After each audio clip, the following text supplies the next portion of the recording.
Hello, you legendary people. Welcome to or welcome back to Lauren's Legends. Today's story has us going back to old Hollywood, where an upcoming actor possibly predicted his own death.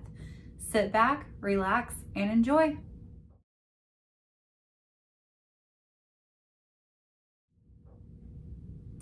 It was just another usual beautiful afternoon in sunny Venice, California.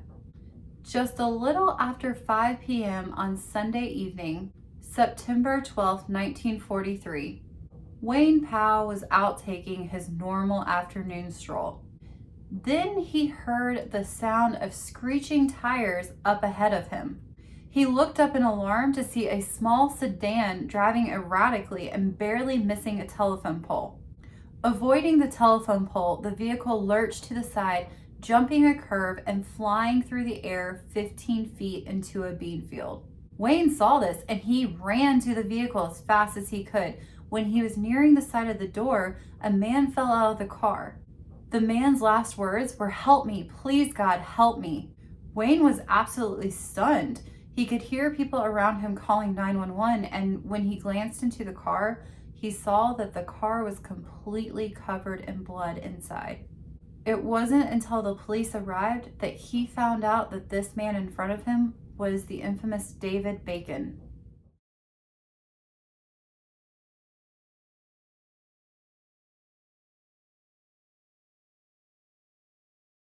David Bacon was a well-known rising star in 1943. No, there is no relation to Kevin Bacon.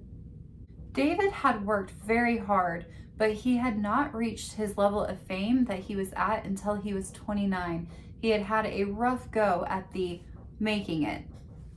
But he had been born to a very prominent and wealthy family in 1914. His birth name was Gaspar Griswold Bacon Jr.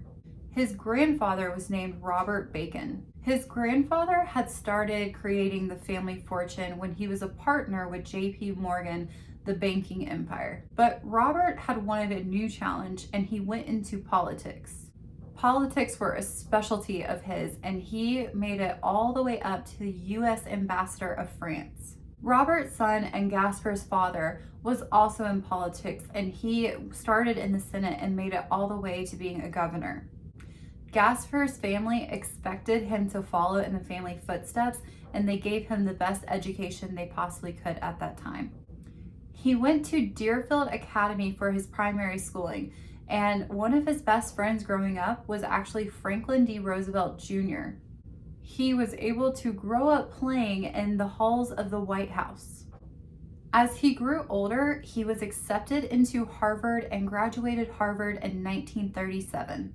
When graduating, you should be thrilled and excited about starting your new path and taking on the whole world. But Gaspar had a dilemma. He had absolutely no interest in politics, and he very much so wanted to be an actor. He knew his parents would never fund this. After everything I had just put into Harvard and everything else, there was going to be no way. But he was smart, and he started learning how to fly planes and being able to rub elbows with, at that time, only rich people could afford plane tickets. But he knew how to network and he knew how to make connections, and he was able to with these rich people. One day he got an offer that thrilled him. He was able to start acting in a small theater in Cape Cod. Through this gig, he was able to act with and become friends with Jimmy Stewart and Henry Fonda before they made it big too. Again, Gaspar knew how important connections were with anybody that he could that was in the business.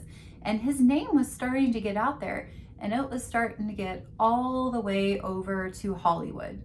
But still, he wasn't making enough money flying planes and working in the theater, and he needed money to get out to Los Angeles. And it became a very big rumor that he started becoming a gigolo, because he went from not having much money to just a couple days later, he was able to pick up and move all the way out to Los Angeles in 1939. As soon as his feet hit the ground, he needed a job.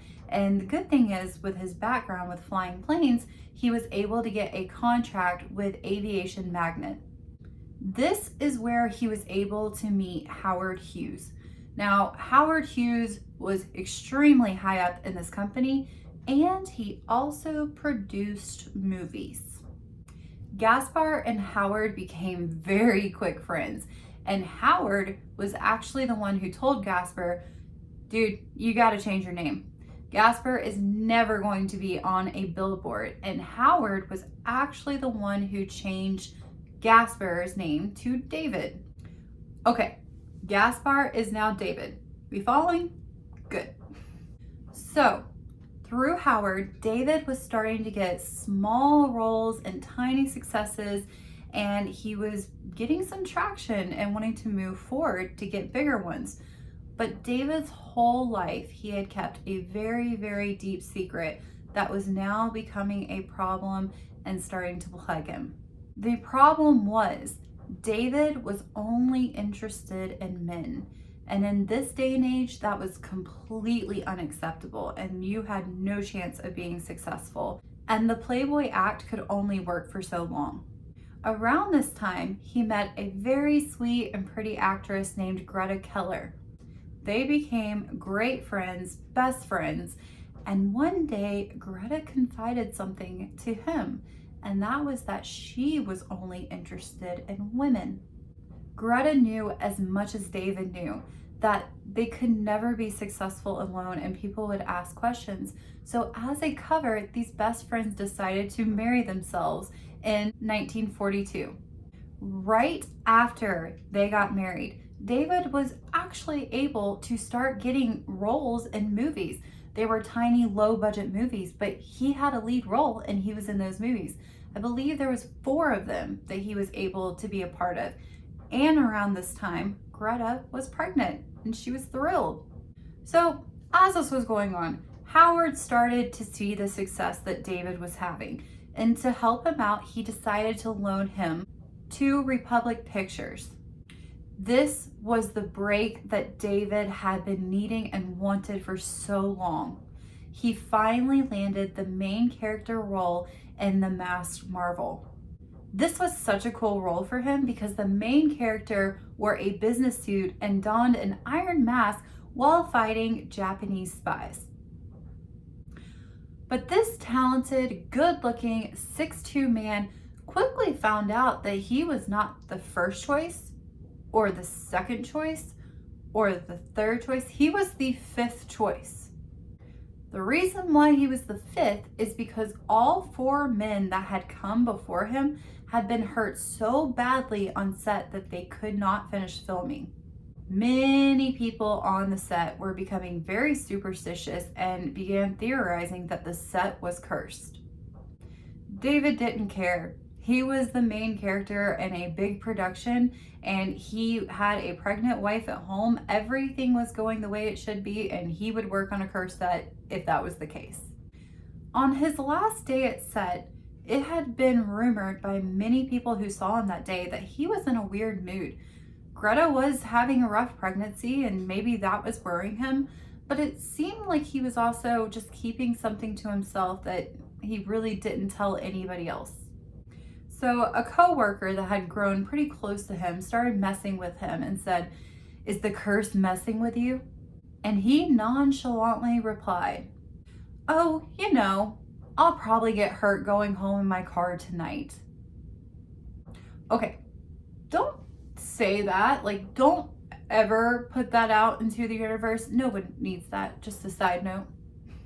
So that afternoon, he leaves, he goes home. He and Greta had previously been planning on going to a neighbor's house and going swimming in their pool. It was a good and easy exercise for Greta. But that day, Greta had been feeling really sick, and she had called her doctor, and her doctor advised her to just stay home and rest and sleep. David told her he didn't want to go without her. He told her to go and take a nap and rest, and when she woke up, he was going to be the doting husband and make her dinner. So, very pregnant Greta went and laid down and drifted off to sleep. She was only asleep for about 45 minutes to an hour, and when she woke up, David was nowhere to be seen. He had left, and he didn't leave a note or anything. which was not like him. She wouldn't find out where he was until the police came knocking on her door, letting her know what had happened. At the scene of the accident, 2 LA detectives were assigned to the case. Detectives Fremont and Hurst were looking at David's body and they found that he had been stabbed. As they were going around the scene, they interviewed several of the witnesses that had been around and seen the crazy accident, and they had reported that they had seen a second person in the vehicle, but there was no evidence of a second person. The police even fingerprinted the vehicle, and only David's fingerprints came back, and these witnesses had no reason to make that up, so it's strange. There were only 2 other items in the vehicle. One was a Navy issued blue sweater that had blonde strands of hair in it. The other was a camera. And on that camera, there was only one picture. And it was a picture of David nude on a beach. Later on, the police received a report from Dr. Wells, the man who was examining David's body, and he had determined that he had been stabbed by a 6-inch blade that had entered from his back and had nicked the bottom of his heart. The very odd thing about this injury is that it would have taken him 20 minutes to bleed out. Where had he been for 20 minutes until the accident happened, where he was losing conscience because of the blood loss? Or where was he going? Why wasn't he going to a hospital? The police investigated this for months. You have to remember, at this time, it was the biggest story. It was all over the news. They had so much pressure on them, and they never found a blade or any areas where there was a blood pool around a gas station or anything else like that. They began going through every theory they could think of, and one of the most prominent ones early on was that a hitchhiker had done it. But the people they interviewed had a lot to say.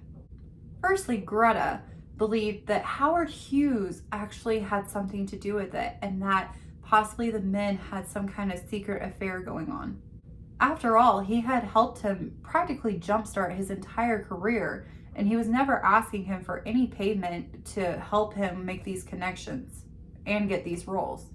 Several other people that were close to him thought maybe someone had found out about his sexual preferences and that it was a blackmailing scheme that had gone sideways. Now, while the police were investigating every lead and avenue they could go down, they found out that sneaky little David had been renting a secret cottage that was at the bottom of Lookout Mountain. The police obviously go and they speak to the owner of the cottage. The owner stated that he had seen David and another man there 48 hours before his death. The owner said that the man that was with him looked like he was only about 25 years old, and his face was really red, like they had been arguing, but David looked really calm. He also stated that the man sounded like he had some sort of Australian accent. The police looked and interviewed everyone. No one that was close to David whatsoever could think of any man that had an Australian accent. They could never find any leads or suspects. No one was ever arrested or prosecuted, and it is still completely and totally unsolved to this day. Poor Greta, she was so upset by this entire situation, obviously losing her husband, her best friend, and never having anybody come to justice for this. She unfortunately gave birth to a stillborn baby. For years, Greta was David's biggest voice. She kept him in the media. She kept the case alive. She kept people investigating in it and never ever found any suspects. I mean, that's crazy. That's not arresting someone. That's just a suspect of thinking about who could do this to him.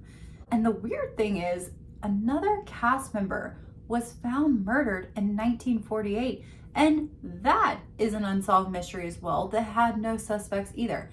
I might do a whole other video on that person because that one's just as weird. So I know that this case is an older one, but What do you think happened? I was thinking about this last night when I was writing the script, and it's crazy. With so much blood in the car, the way that he had been stabbed, it would not have been able to happen in the car because it was like someone standing up from the area going and nicking the bottom of the heart. So you would think that somewhere there would be evidence of a struggle with as messy as things were. It's baffling that nobody ever saw anything. Do you think that this was a lover's quarrel and that David had more secrets that he was keeping from others? I mean, he had one cottage that they found out about and it wasn't right away. It took him a while to find that. Makes you wonder if there was something else out there that was hidden very deeply and it happened there. Or do you think that there was something to this curse and this was completely random and that David was just in the wrong place at the wrong time and it had something to do with a hitchhiker? What's so strange to me is, again, it would take 20 minutes for him to succumb to his wound. Why didn't he seek help? Why did he fall out of the car begging for help, but didn't go directly towards a hospital or something to receive immediate help? Was there somebody else in the car with him telling him where to go?